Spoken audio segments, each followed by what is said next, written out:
So I think today will be no exception. It should be a great her story. A little bit, if you are not familiar with the Women's Center, we opened in August of 2001. We have moved to a new center last year, located on the ground level floor here at the Kirchhoff Center. So if you haven't had an opportunity to stop by and visit us and see our site and all of the services and programs we provide, I want to encourage you to do that. In the middle of your table, I'm just going to use this as a public announcement thing. We have a fun event coming up, and if you have never attended or thought you would like to attend, we have a special student price. It's Indulge in a Cause on February 18th, and I put a few of the notices in the middle of your table. We have more her stories that will be coming this semester, so the next one that again is in the middle of your table, March 25th and April 13th. We have 2 additional ones. So please consider joining us. Oh, and by the way too, the vagina monologues, the tickets are on sale, and if you would like to get those, always sell out. So I want to encourage all of you, if you're interested in attending, to please buy your tickets early. On to Karen Libman now. Karen is the Associate Professor in the School of Communication at Grand Valley State University. She has developed and implemented the Bar to Go, which is the highly successful touring and outreach arm of the Grand Valley Shakespeare Festival, so if you're familiar with that. She holds a BFA from the Virginia Commonwealth University and an MFA from Arizona State University. She taught for several years at the University of Nebraska-Lincoln, SUNY Portland, Illinois State University before joining Grand Valley State University in 1999. She has numerous national directing credits. Her work has been seen locally at the Heritage Theater, Grand Rapids Civic Theater, and the Grand Rapids Jewish Theater. She is a professional storyteller. She performs at festivals, museums, schools, such as the Grand Rapids Art Museum, the Michigan Storytelling Festival, the Kansas City Storytelling Festival, among some of those. She has been honored by the university for, with the Women in Gender Studies program, the Barbara Jordan Award in 2008, and in 2006 she received the, in 2008 she also received the Lynn Wright Special Recognition Award for her work of excellence in theater. She has, the other piece, I don't know if you had a chance to see, she did a one-woman act, which was Virginia Woolf, which was outstanding, and Karen has always been a supporter and contributed to the success of both the Women's Center and the Women's Commission, so please join me in welcoming here.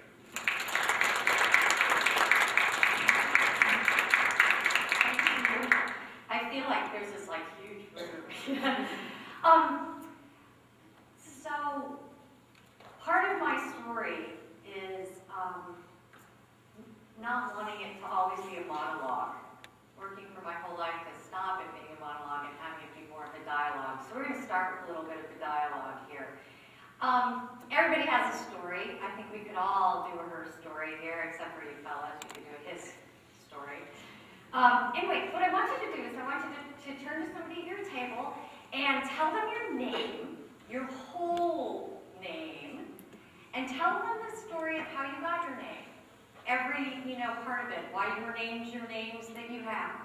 So it'll take a few minutes for you all to do that. So go ahead and just turn to people at your table and just share your names and how you got your names.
had a chance to at least share all of your names with each other. Maybe you didn't get to all of your stories yet. So maybe, I know we'll have time for questions afterwards and for you all to chat with each other as well. My name is Karen Rachel Libman. I was named Karen Rachel because in my faith tradition, you are named after people who have died to help remember them, to carry on their memory. So I was named after my grandma Carrie and my grandma Rachel. These weren't my grandmas, they were my mother's and father's grandmothers. And they were apparently horrible, awful women. Like, Grandma Carrie was the biggest bitch ever. You do have to wonder just a little bit about that, but nevertheless, Karen Rachel was the name I got, and Libman is the name that I was born with. It's my father's name. It comes from my father's side of the family. Now, I've had other names as well, and I'm sure you have had other names too. The history of women is sometimes the history of name changes. I was married for a while to somebody I'm not married to now. And so for a while my name was Karen Stern. And I taught high school for a while, and that made me Mrs. Stern. So yeah, he had to go. After that, I changed my name back to Libman, and even though I was remarried, I kept that name. I wasn't going to do that again. I was also a really little girl. Not that I'm an enormous woman now, but I was a really, really little girl.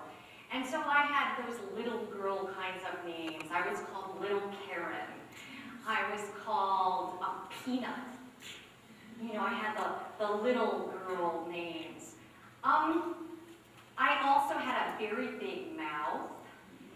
So I had kind of those mouthy kinds of names that you sort of got. And also, Karen was a very, very popular name at the time I was named Karen. I meet a lot of Karens my age, anywhere between women between 45 and 65, a very popular name. So there were always nicknames because there were always lots of Karens in my classes. There were KKs and Cares and Little Karen, that was me. And so I always had a pretty firm identity. And names, I think, are important. I really do think that they're important to your story.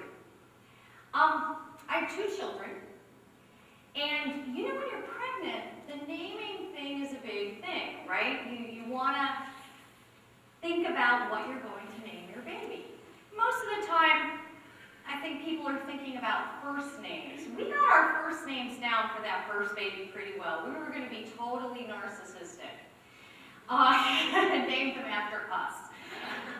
If it was a girl, it was going to be Michelle, after my husband Mitch, and Carrie, sort of French flair, after Karen. So Michelle Carrie, you know, it's very French. We thought that sounded great. The problem was the last name. I thought Michelle Carrie Libman sounded great. My husband, that didn't really work for him. But his name did not work for me. My husband's last name is Kishun,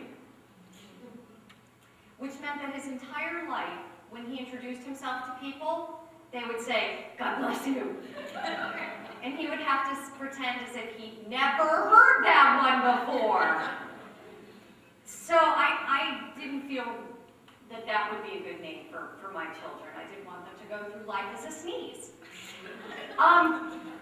So then we thought about trying to hyphenate the names. That was very popular 20 years ago, 25, 30 years ago, to hyphenate names. So I thought Libman Kishun sounded great. I also knew that whoever the first name was, that was the real name. Because of computers. There's only a certain amount of letters that you can fill in, so that first name is the real name. I don't know, does anybody here have a hyphenated name? It's the truth. So I thought Libman Kishun would be good. I thought it sounded better than Kishun Libman. That just sounded bad. But we decided what would happen if Michelle Carrie Libman Kishun met John Paul Smith Jones. then they would, well, so we decided that hyphenation wasn't going to work for us at all. For a while, we toyed with coming up with a new name altogether. We had some friends who changed their last name to the letter O. Just an O. Because they thought that it was the perfect shape, you know. Went round and round. It was never ending like their love. They were divorced.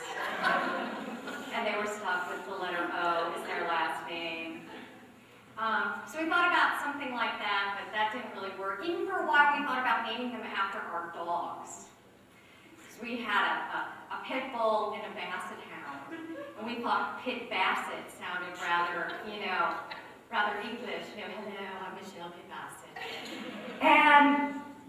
But we thought our parents would really kill us if we said that. We finally decided to make a new name altogether. We took the first part of Mitch's name, the cash part, K-A-C-H. We took the last part of my name, the M-A-N from Libman, and we made a new name for my children, Cashman. And so when I had my first child, Michelle Curie, she was Michelle Curie Cashman. And when I had my second child, Stephen Silas Benjamin, his big, long first name, he was also a Cashman. Now, sometimes people give us a hard time about that because I'm a Libman and my husband's a Cashoon and my kids are Cashman. But I have to tell you, in today's society, it's very common for people to have all different kinds of blended families and all different kinds of last names. And it's a decision that I felt good about my whole life. My kids are now 20 and 16. And the fact that they have a name that reflects who they are, a mixture of me and their father, makes me so happy. So names are a big, big thing for me. I always wanted to be a good girl. I don't know about you, but that's what I wanted to be. I grew up very middle class. A white middle class girl. My father was an accountant. My mother was a housewife. We had one difference maybe between other sort of white middle class people in that we're Jewish. And that makes you different than other people in the United States. But it was really a very typical kind of early childhood. And I just wanted to be a good girl. So, what that meant was, you know, obeying the rules. Being good. Not necessarily even being happy, but being good. I wanted to be a good girl, and man, was I a good girl. I was a really good girl. I was smart. In first grade, I learned to read so fast that the teacher then pulled me out and sent me on errands for the entire rest of the year. I did errands because she just didn't want me in there because I'd already learned to read and I was making trouble. I was cute, if I do say so myself. I was a cute little girl. And I was a happy little girl. I really was. I was born in Chicago and moved to Atlanta when I was 6. So I grew up in the South, in Atlanta. And my parents did a very unusual thing for me. And I will always be grateful to them for that. In 4th grade, my parents sent me to a private school. They were busing people in Atlanta. It was 1972. And my parents felt funny about that. My mother didn't want me at the age of 7 on a school bus for an hour. So she decided to send me to Episcopalian parochial school. So I was the little Jewish girl at the Episcopalian parochial school. There are a few of us. There are a few other Jews there. But it was a place that was wonderful. Holy Innocents, really. That was the name of it. And I really thrived there. The thing that they had there that affected me even to this day is they had drama in the elementary school. And in the 4th grade, I did my first play. I was the Crow in Renard the Fox. And that sort of started my career in the theater. As Joanne said, I'm a theater professor. And my love of theater started in elementary school. So I was one of those people who actually knew what she wanted to do, or at least the area she wanted to do it in, from very early on. My model for being a good girl was Barbie. I wanted to be Barbie. God, I loved Barbie. I had a Barbie. I had lots of Barbies. You know, if you have Barbies, I mean, look at her. She is good. That long, blonde, straight hair. That tall, lithe body. And you know, if you had a Barbie, you had to get a Ken. And you knew that if you were a Barbie, you would have a Ken. I wanted that so bad. And you know what? I was good. I was a very good girl. So I should get that, right? But I was also a very smart girl. And in 8th grade, I went to a public high school in Atlanta. At that time, high school started in 8th grade. 8th through 12th graders together. Can you imagine that? I don't know what they were thinking. And then I went through puberty. It wasn't pretty. It was like really, really not pretty. And it was really hard because I found out that looks really matter. And I didn't look very good. Barbie looked so good. And it was so effortless for her. But it wasn't very effortless for me. And that was really hard. So now, I wasn't a cute little girl who was smart and bright with a big mouth. I was a not so cute, pert near downright homely girl who was really smart in a high school with 3,000 students. And it was really, really hard. And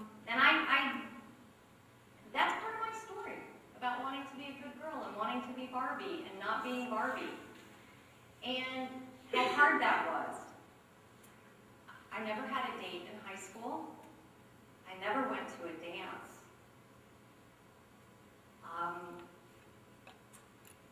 I started to have body image issues. Even though I've never really been heavy, I started to diet a lot. And this was way before that stuff came out in the media. It was way back in the 70s. And in 11th grade, I told my mother that if I had to stay in high school, I didn't know what I was going to do. And my mother, God bless her heart, believed me and said, "You do not have to stay here." And so she found a way for me to leave and to go somewhere else and to do something else. And so instead of staying in high school and graduating from high school, I just went to college instead. And of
bad because I'm in theater.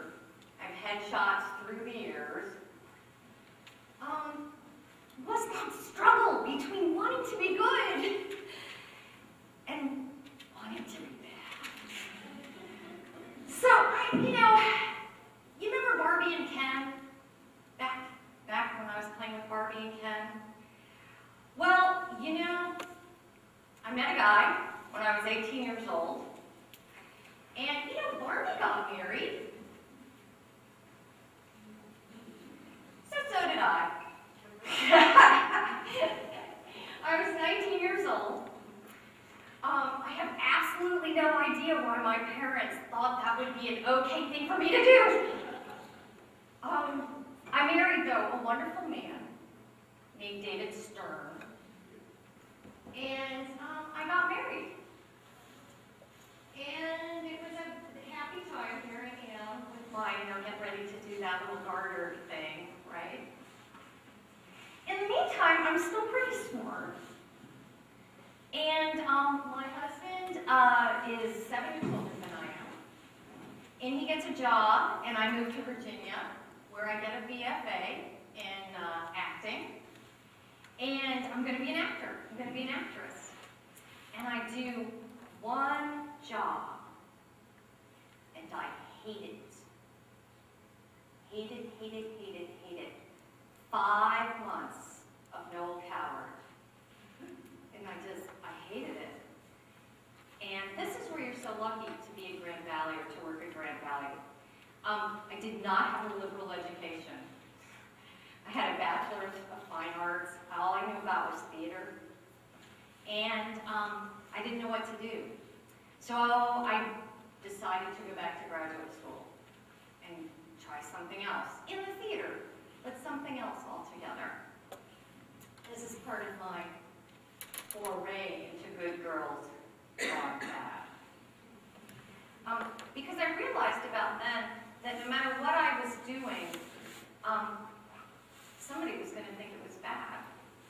Somebody was going to not think it was my best or argue with me. I began to have a point of view, Barbie didn't seem to have much of a point of view, although she did get a lot of good careers, as she went along. She got me an astronaut. She did all kinds of cool things. She was president. But I just wanted to have a job. In the meantime, like many other people who got married very young, or lots of people who didn't get married very young, I eventually got divorced. And I finished my degree, and I have been exceptionally lucky in my work career, in that I have gotten jobs relatively easily. I followed my first husband to Illinois. He was a professor at the University of Illinois, and we got divorced while I was there.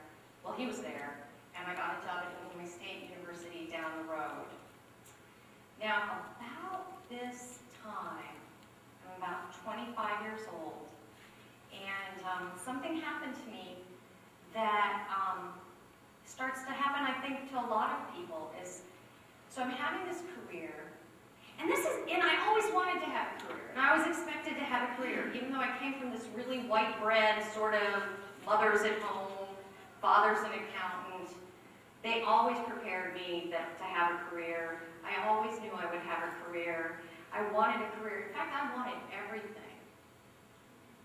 And so guess what I wanted when I was 25? Right? I wanted a baby. So I got one. Oh, first I want to be the queen of fucking everything. Pretty much. So I set Barbie on fire in my head. She had to go. Barbie was never pregnant, I might add, that I know of. There I am after. So there I am with my baby. I'm 26 years old. I have a new husband, a new baby. I'm I'm working full-time, teaching at Illinois State University, and I decided that I didn't want to do that. Because even though I wanted to be a good girl, and I wanted to have everything, I wanted to work, and I wanted to have a family, and I wanted to be a good wife, and a good mother, and a good daughter, and a good employee, I was just good and tired, is what I was. So I took some time off, and so that's me and Michelle, actually. Michelle and I, nursing. Well, she's nursing. He's doing nursing. And we moved to upstate New York, where my husband worked on getting a PhD, and I was lucky enough to get a job working for Campfire Boys and Girls as a program director, and then as a lecturer at SUNY Cortland. And right around this time, I did something that was really radical. I kept setting Barbie on fire. I mean, I started to really look like this. You know? This is pretty much me at this time because, yeah, I kept trying to be good, but it was interesting to try and be a good mother because parenting was so much harder than anybody said. And having a baby was so much harder than anybody said. I thought you just go in there and pop out a baby, right? And it was really hard. And Michelle was a cesarean, which was really hard for me. So when I had my son, I had him at home. And that was really wonderful and very liberating and certainly very bad girlish. You know, bad girls don't not have doctors that tell them what to do. You know, girls go bad, that's what bad girls do. Good girls do what their doctors tell them to. They don't stay home and have a baby. God forbid. You know. But I did. And when my baby was 2, my baby was 2, and weaned himself, I decided to go back on the job market. And I was lucky enough to get a job at the University of Nebraska, and as an assistant professor of theater, and that's where I got into really, really, really big trouble. I wanted to make theater that said something. I still do. I think it's really important. To me, that was being good. But what you say, oh my. What you say, what do you have to say? I had to say things like, people should be able to express their sexuality without being afraid. I wanted to say things like, women are oppressed in this society, and we should realize that. Pornography is not good for women. The Holocaust is something we need to really remember. And by the way, you guys, today is Holocaust Remembrance Day. Domestic violence is a bad thing. And what I found out was that that was really bad for some people to say those things. And I got into lots of trouble. Lots of trouble. And so that's what I want to offer you. Is that, you know, I had to burn the Barbie. She just had to go. Oh, there's my family. Oh, about 10 years ago. So I thought maybe you want to see them. And that's me now. After getting into loads of trouble at the University of Nebraska, having to hire a First Amendment lawyer to defend my rights when I directed a play called Unidentified Human Remains in the True Nature of Love, where a regent decided that I was pushing the homosexual agenda and tried to get me fired through the Board of Trustees, I decided maybe I should leave. And I came to Grand Valley, where I actually said, you know, this is the kind of work know what people at Grand Valley said? Great, come do your work here. So I came to Grand Valley and I continued to do that kind of work, to make that kind of trouble, to be bad. I helped start the Vagina Monologues with Marlene in the Women's Center, and we thought we'd get in all kinds of trouble. And we never did. It's still going. I produced all kinds of plays, anti-war plays. I produced Angels in America. I directed Angels in America, which is about AIDS. We just did Rent, which is about AIDS and community and young people. We've fallen in love with Shakespeare and global learning and the idea of taking theater as a way of expressing yourself interculturally. And I've had the opportunity here at Grand Valley to also be bad as a leader. Because what I decided was that I didn't want decisions made on me anymore. I wanted to make decisions. And that's how I decided to reclaim my good girlness and to integrate it with the bad girl. That's a tattoo I'm thinking about. I'm not sure where to get it. You know, it's probably like right here. It's probably the best place to get it. So what's happening for me now? I don't know. My kids are almost out of the house. My daughter's a junior at Western. My son is a junior in high school. They have unbelievably turned out to be good people, and that is totally not due to my parenting skills, because I'm a wretched mother, and they will probably tell you that. I've been a very good daughter, though, I think, and I've been the best mother I can be. And here's what I've learned. Being good means being good to who you are in here. And you have to find that out first. And people out here may think that's bad. But you gotta go in here and look at yourself. And it's got nothing to do with how you look. Although I do have to say, I was really, really happy to get attractive. And I understand that unless you live under a rock or out in the woods somewhere, as a woman in America, it's an issue.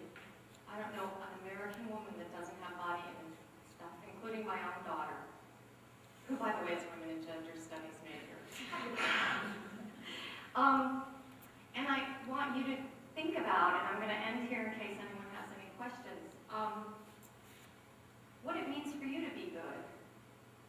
And why maybe when you're trying to be as good as you can be, people still think you're bad. And how you can reclaim that. And how you can, you know, be happy to be a good girl gone bad. And that's my story.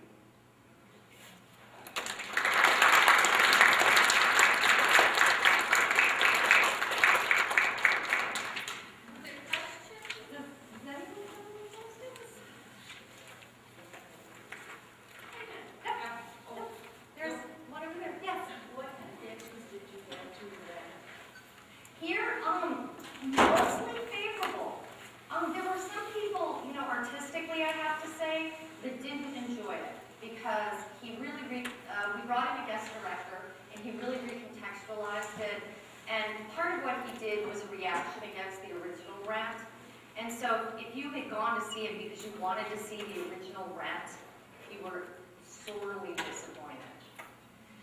But I think that most of the people really enjoyed it. And again, here's something I learned about being bad. You can get away with a lot of stuff if you let people know about it ahead of time. So, for Rent, for example, on all the posters, we had content notices, the box office content notices. 2 weeks before the play started, I called the president's office and I said, hey, we're doing Rent. I know you know this, but It has mature content, has homosexual themes, there's drugs in it. Heads up, so that you know that there might be some things coming. And that's one of the things I learned, was that you can help people by being really transparent about what you're doing. I think that the hardest thing for me along the way was, because I wanted to be so good, there were people who didn't like me. You know, as a woman in America who are my age, you're supposed to be Barbie. You're supposed to be likable, pliable, bendable. And it was hard to not be liked, you know. And as an artist, you have to get through that. But it was a really hard dichotomy almost to come up against the fact that people aren't going to like what I'm doing, but I so wanted to be liked. And I don't know, is that a young woman thing too? Do you guys still struggle with that? I mean, I know my daughter does somewhat, you know, that it's important to be liked. I don't know. So, but Ren had a pretty good, I mean, we sold out every house. So, thank you. We were pleased to do it. Other questions? Besides Barbie being a mentor. She was a metaphor.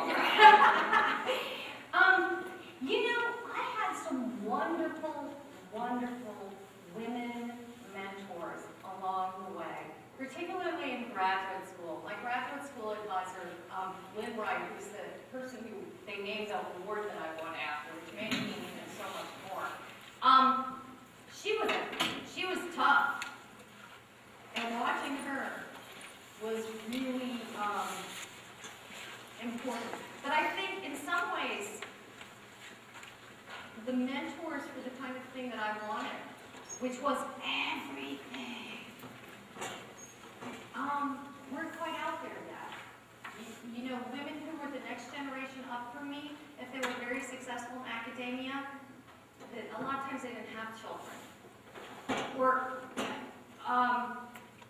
Or if you decided to have a family, you couldn't complete your education in the same way. I was just really, really lucky, I think. And my parents were very supportive. My first husband was extremely supportive. So I was really lucky. So I'm hoping I'm a mentor for people. That, you know, when I would have to bring my baby to work with me because he wouldn't freaking nurse, you know, and I taught my class going like this with the baby, Bjorn, that my students would see that and say, you know, people have a life beyond the classroom. And my colleagues, I was the first person at the University of Nebraska to bring a child to work. At Illinois State University, when I got pregnant and waddled on into my human resources and asked what my maternity leave was, they said, what maternity leave? Because there wasn't any, you know, you just didn't get pregnant.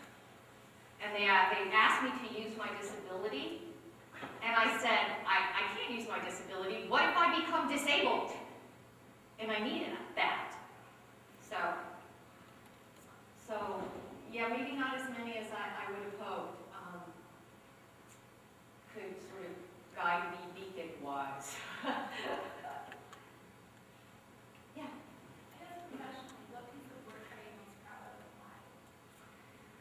Oh, well, you know, I am really proud of that piece I talked about, Unidentified Human Remains in the True Nature of Love. It's an incredible piece of theater by Brad Fraser. He's a Canadian playwright. We actually brought him in to do a talk back, to do 2 talkbacks. We collaborated with the English department on it. I won an award from the Kennedy Center for my directing for it. And I think that the fact that I had to sort of dig in my heels, had to hire a lawyer, and had to own my own work and defend my students who were in that work. I'm also really proud of a piece I did called Miss Autobody, which was a satire on women in power relationships. It was about a group of female auto mechanics who take over a town because the town mayor has decided to turn a restaurant into a porno gallery. And they were singing and dancing, and a group of 6 women played all of the roles, including the misogynistic mayor. One of the characters was a young man who was always really horny. His costume was his car. He was always in his car. And they were, it was a woman who was playing a man inside of a car, and the metaphor was just really beautiful. And so that was, I was really proud of that piece. I'm really proud of the work I've done on Bar to Go, taking that abroad and sharing that work. And I just did a piece last summer that I'm really proud of as well. I finally did Taming of the Shrew, which is a very problematic piece because, he tames a shrew by beating her and starving her, and until she says she'll do everything he wants to do. That's a really it was funny in the 1600s, I guess, 1500s, but it isn't really all that funny right now. So I wanted to figure out how I could do that piece, and I did it this summer for Heritage Theater, and I had the actress who was playing Kate quit in the middle of the production. Throw down her costume and say, I am not doing this sexist bullshit, and start to walk off stage, and the actor playing Petruchio saying, you can't leave, we're in the middle of the show. She said, well, fine, you do it. So he says, fine, fine, fine, fine. So they change costumes, and then the play continues, and he is Kate, and she is Petruchio, and during the course of the rest of the play, he realizes what he's been playing. So you have the actors as characters, as actors as characters.